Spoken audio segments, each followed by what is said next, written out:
पूजा पाठ करने के 15 नियम। ये गलतियां करने से नहीं मिलता है लाभ। अगर आप रोज पूजा पाठ करते हैं, उसके पश्चात भी आपका मन अशांत है, घर में बरकत नहीं होती, आपकी आर्थिक स्थिति दिन प्रतिदिन खराब होती जा रही है, तो इसका मतलब है कि आपकी पूजा पाठ में कहीं कुछ गलत हो रहा है। ऐसी स्थिति में किसी के भी मन में भगवान के प्रति अविश्वास और निराशा घर कर जाती है। कोई भी यह सोचने पर मजबूर हो जाता है कि मैं रोज ईश्वर की पूजा करता हूँ, लेकिन मुझे कोई लाभ क्यों नहीं मिल रहा। तो यह आपको जानना जरूरी है कि मन की शांति और जिस भी मनोकामना से पूजा की जा रही है, उसकी पूर्ति के लिए पूरे विधि विधान और नियम पूर्वक पूजा का किया जाना जरूरी है। अन्यथा इसका कोई फल तो मिलेगा नहीं, उल्टे हानि होने की संभावना बनी रहती है। तो चलिए इस वीडियो में आपको बताते हैं कि घर में दैनिक पूजा पाठ करने के शास्त्रीय नियम क्या हैं। भगवान की पूजा का पहला नियम है कि आपका मन साफ, शांत और प्रसन्न हो। भगवान भक्त के भाव सबसे पहले देखते हैं। यदि आपके मन में किसी के लिए नकारात्मक विचार हैं, क्रोध है, तो इन चीज़ों को त्याग कर पूजा करें, अन्यथा कोई फल नहीं मिलेगा। आप घर के मंदिर में पूजा कर रहे हैं तो भूल कर भी खड़े होकर पूजा ना करें, यह अशुभ माना जाता है। इससे पूजा का कोई फल नहीं मिलता। पूजा हमेशा बैठकर करनी चाहिए। कुछ लोग पूजा करते समय ज़मीन पर बैठ जाते हैं। पूजा करते समय कभी भी ज़मीन पर नहीं बैठना चाहिए। जिस तरह से आपके भगवान को बैठने के लिए आसन दिया है, ठीक उसी प्रकार स्वयं भी आसन पर बैठें। शास्त्रों में कंबल और कुश के आसन को पूजा के लिए शुद्ध माना गया है। पूजा घर हमेशा घर के ईशान कोण में ही रखना उचित होता है।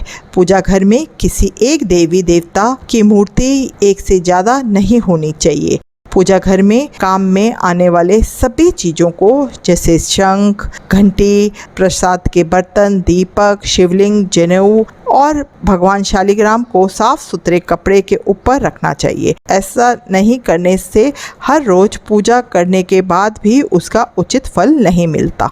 पूजा में सबसे पहले 5 तत्वों की मौजूदगी होना आवश्यक है। यह 5 तत्व है: अग्नि, पृथ्वी, वायु, जल और आकाश। हमारे पास इन 5 तत्वों में 3 तत्व पहले से ही उपस्थित रहते हैं: आकाश, वायु और पृथ्वी। बस हमें आवश्यकता पड़ती है अग्नि तत्व की और जल तत्व की। इसलिए सबसे पहले एक छोटा सा देसी घी का दीपक जलाएं। इसके अलावा तांबे के कलश में साफ जल रखें। इसके बाद आप आंखें बंद करके पूजा करके प्रार्थना करिए।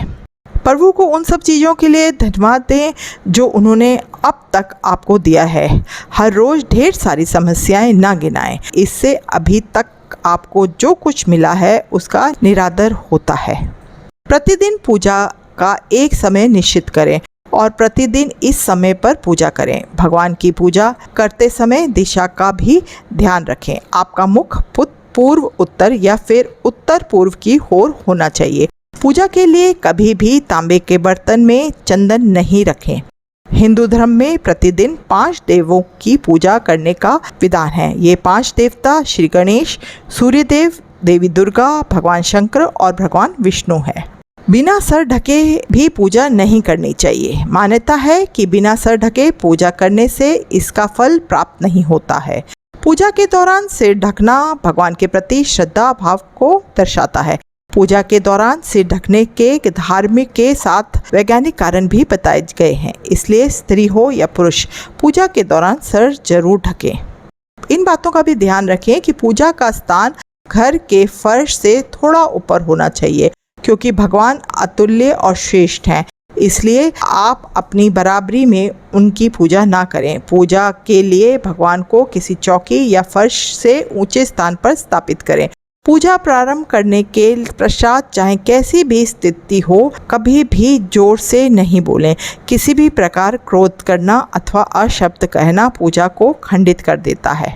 यदि आप किसी विशेष मनोकामना की पूर्ति हेतु किसी मंत्र का जाप कर रहे हैं तो जाप करते समय जीभ या होंठ को नहीं हिलाना चाहिए। इसे उपांशु जप कहते हैं। इसका फल 100 गुना प्राप्त होता है। माला जप करते समय दाएं हाथ में पकड़ें, दाएं हाथ को कपड़े या गौमुख से ढक कर रखना चाहिए।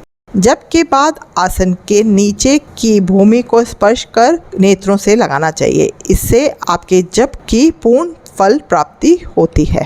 यदि आप किसी खास प्रयोजन के लिए पूजा करते हैं तो उसमें लिए संकल्प को पूरा करने में ज़्यादा समय नहीं लगाना चाहिए। अगर आपने कहीं किसी को दान करने का संकल्प लिया है तो उसे जितनी जल्दी हो सके पूरा कर लेना चाहिए।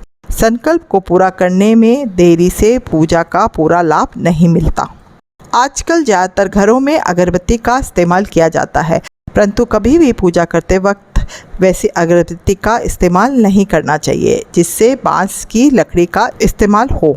अगरबत्ती में ज़्यादातर बांस की लकड़ी का इस्तेमाल किया जाता है जिसे हमारे शास्त्रों में वर्जित माना जा गया है। इसलिए हमेशा पूजा में धूप का इस्तेमाल करना चाहिए। किसी भी देवी देवताओं की पूजा करने से पहले दीपक जलाना अनिवार्य होता है।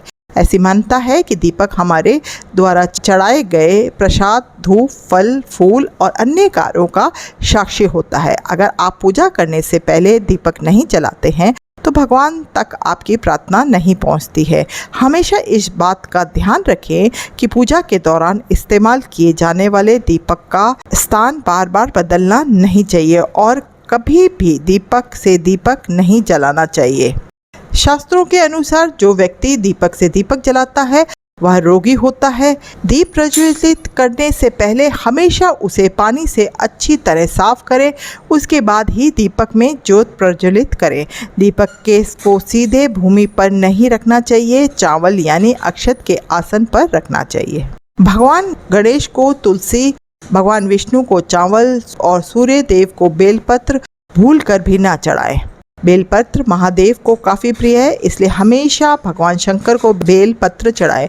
वहीं गणेश जी को हरी दुर्वा, सूर्य भगवान को कनेर का फूल, माता दुर्गा को लाल फूल और विष्णु जी को तुलसी चढ़ाएं। कई लोगों की आदत होती है कि पूजा के बाद मूर्ति पर चढ़ाए सिंदूर को अपने माथे पर लगाते हैं। ऐसा भूलकर भी ना करें। पूजा समाप्त करने के बाद भगवान से भूल से हुई गलतियों के लिए क्षमा जरूर मांगे। शास्त्रों के अनुसार दोपहर में पूजा पाठ नहीं करनी चाहिए। यह समय पूजा के लिए निषेध माना जाता है। इस समय की गई पूजा भगवान स्वीकार नहीं करते, इसलिए दोपहर 12 बजे से 3 बजे तक पूजा नहीं करनी चाहिए। इस समय की पूजा का फल प्राप्त नहीं होता है। जिन लोगों को यज्ञोपवीत संस्कार हो चुका है उन्हें जनेऊ अवश्य धारण करनी चाहिए, क्योंकि बिना जनेऊ पहने जो भी पूजा पाठ किया जाता है वह निष्फल हो जाता है।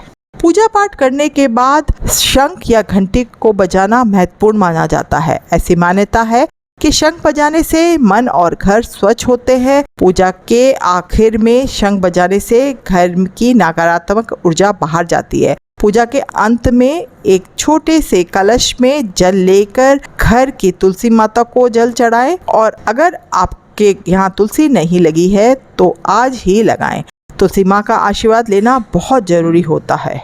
फल, फूल, चंदन आदि को कभी भी सूंघना नहीं चाहिए। यदि आप ऐसा करते हैं तो आपके पूजा करते हुए पाप लगेगा, क्योंकि फूल सूंघने के बाद में शुद्ध नहीं रहते, अपवित्र हो जाते हैं।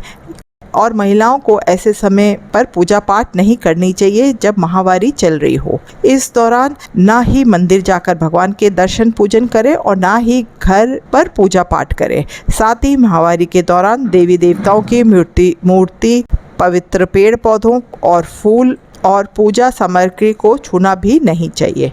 यदि आपको वीडियो पसंद आया हो तो वीडियो को लाइक एंड शेयर करें। यदि चैनल पर नए हैं तो चैनल को सब्सक्राइब जरूर करें। वीडियो को अंत तक देखने के लिए आपका तहे दिल से शुक्रिया। चलिए मिलते हैं आपसे किसी और वीडियो में। तब तक के लिए राम राम, शब्बा खैर, अपना ध्यान रखिएगा।